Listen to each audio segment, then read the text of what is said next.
Now Aurangzeb imprisoned Shah Jahan in the Agra fort and ascended the throne in 1658. He took the title Alamgir. By 1660, he got his brother Dara and Murad killed, and Suja, who was driven out of the India by Aurangzeb general, died soon after. Under Aurangzeb, the Mughal Empire reached its greatest territory extent but also faced many problems. यानी औरंगजेब ने शाहजहां को आगरा के किले में बंदी बनाया और 1658 में जो है वो सिंहासन पर बैठा और उसे आलमगीर का शीर्षक यानी कि विश्व विजेता माना गया और उसने अपने भाइयों दारा और मुराद को मरा हुआ पाया और इसके बाद सुजा जो भारत से निकाला गया था औरंगजेब ने उसे भी मार दिया और उसके बाद जो है अपने उसे प्रादेशिक मामलों में कई प्रॉब्लम्स का सामना करना पड़ा.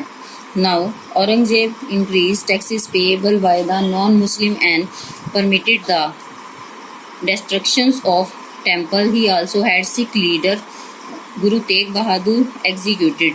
Measures like these angers his subjects. Hence Aurangzeb faced many revolts such as those of the Bundela Sikh Jats and Satnamis. He also angered the Rajputs and lost their loyalty by interfering in their internal politics. हालांकि इसमें क्या बताया गया, औरंगजेब के नेतृत्व में मुगल साम्राज्य का काफ़ी जो है समस्याओं का सामना करना पड़ा. उसके बाद औरंगजेब ने जो है गैर मुसलमानों पर जो है जो कर हैं वो बढ़ा दिए. मंदिरों को उसने नष्ट करने की आज्ञा दे दी क्योंकि वह एक मुसलमान था. उसने सिखों के जो है गुरु तेग बहादुर को मार डाला और उसके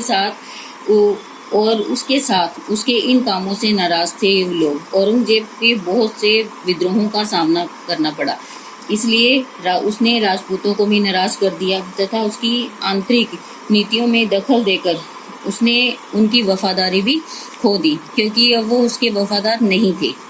Aurangzeb expansion in the north is resulted in A war with the home of Kamrupa, Assam. This caused the death of many Mughal soldiers in the east. The Mughal occupied Chittagong by defeating the navy of Arakan Kingdom of Myanmar. This made the Bay of Bengal more secure from Portuguese pirates who enjoy Arakanese protection. In the Deccan, the Marathas under Shaji Bhosle's son Shivaji had formed their own states. Shivaji visited Aurangzeb court, but he was humiliated there. Enraged by this, he returned to the Deccan, plundered Surat in 1674, proclaimed himself Chhatrapati of the new Maratha state.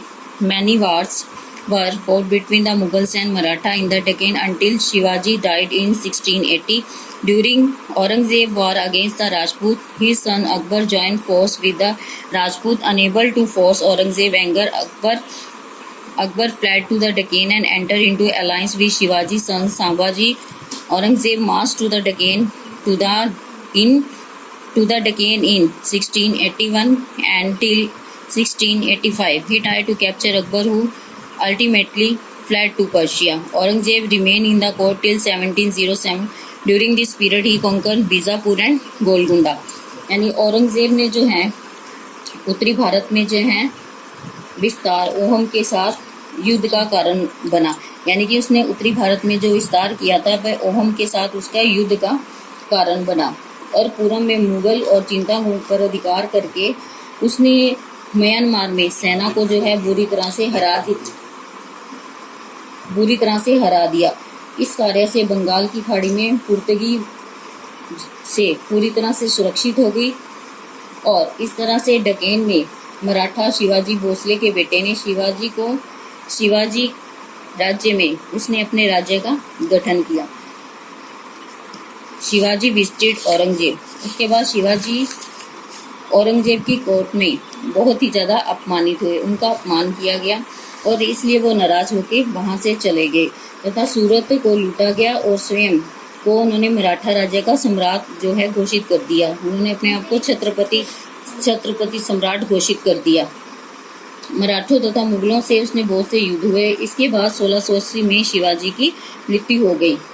Aurangzeb की राजपूत के खिलाफ युद्ध के दौरान उसके पुत्र अकबर ने राजपूतों की सेना के साथ वो मिल गया औरंगजेब के गुस्से का कारण था कि औरंगजेब जो है डकेन की तरफ भाग गया और उसने शिवाजी के बेटे के साथ जो है संधि कर ली और डकेन की तरफ से उसने 1681 में मार्च किया, यानी युद्ध अभियान शुरू किया और 1685 तक उसने अपने अकबर को पकड़ने की कोशिश की, लेकिन वो पर्शिया में भाग गया था।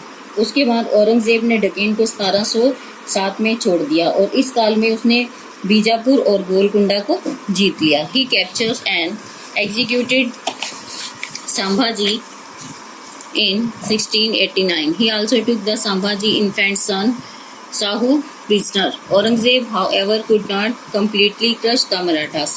During Aurangzeb's reign, trade with the European flourished. The English had their main trade center at Bombay, Madras, Calcutta, while the French had main trade center at Pondicherry. इसके साथ औरंगजेब के शासनकाल में जो है यूरोपियों के साथ व्यापार होने लगा और इंग्लिश लोगों को जो है मुख्य रूप से व्यापारिक केंद्र बनाने पड़े, जैसे बॉम्बे, मद्रास और कलकत्ता। और उनका जो फ्रेंच लोगों का मुख्य व्यापारिक केंद्र था वो था Pondicherry. Aurangzeb death in 1707 was followed by the war of succession, यानी कि उत्तराधिकार के समय जो है औरंगजेब की मृत्यु होगी 1707 ईस्वी में। The Mughal administration. The Mughal administration was based on Central Asia, India, Persia tradition. Its details are mentioned in Ain-e-Akbari, a part of Akbar biography, Akbarnama, written by the courtier Abul Fazl. इसमें क्या बताया गया है कि जो मुगलों का प्रशासन जो है मध्य एशिया, भारत तथा पर्शिया पर आधारित था और इसकी व्याख्या जो है आईन-ए-अकबरी में की गई, जिसमें अकबर के जीवन की पूरी जीवन गाथा थी जो अबुल फजल द्वारा लिखी गई थी। Central administration. King control the entire administration. He was assisted by a council of minister. Among his minister were Vakil the Diwan, Wazir, revenue और expenditure, the Mir Bakhshi minister of military administration, Mir Saman ministry of loyal household and the हज़ार minister of enforcing the Sharia and that is the Islamic law. इसलिए इस तरह से उसने अपने प्रशासन में अलग अलग मंत्रियों के अलग अलग काम सौंपे हुए थे। जैसे रेवेन्यू इकट्ठा करने का अलग मंत्री था, उसके खर्चा करने का अलग था और प्राइम मिनिस्टर वो अलग था, मिलिट्री का मिनिस्टर, यानी सारे मिनिस्टर जो थे बिल्कुल अलग अलग अपना काम करते थे। Now local administration. The town were administered by the Kotwal. Kotwal maintained law and order, checked weight and measure and kept a record of the people living in area. Police station were called Kotwal and a name still used in North India.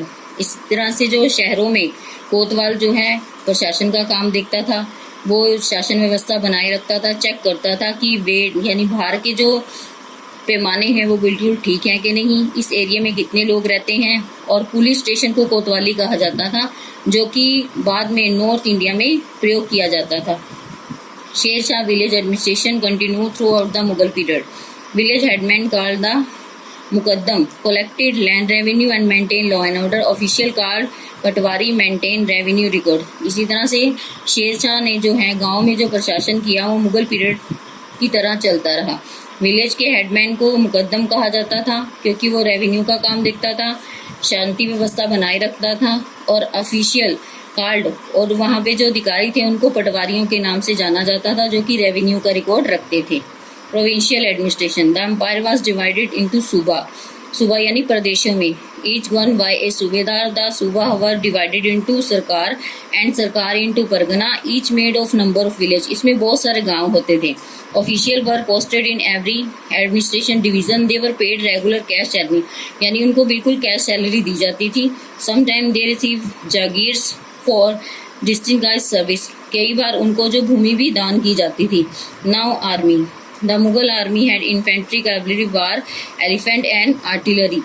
Akbar also had a navy, which was, however, rather weak. The emperor maintained a group of trained and well-equipped royal bodyguards and the armed palace guard. इसके बाद जो है army में, यानी कि मुगलों की army में घुड़सवार थे, पैदल थे।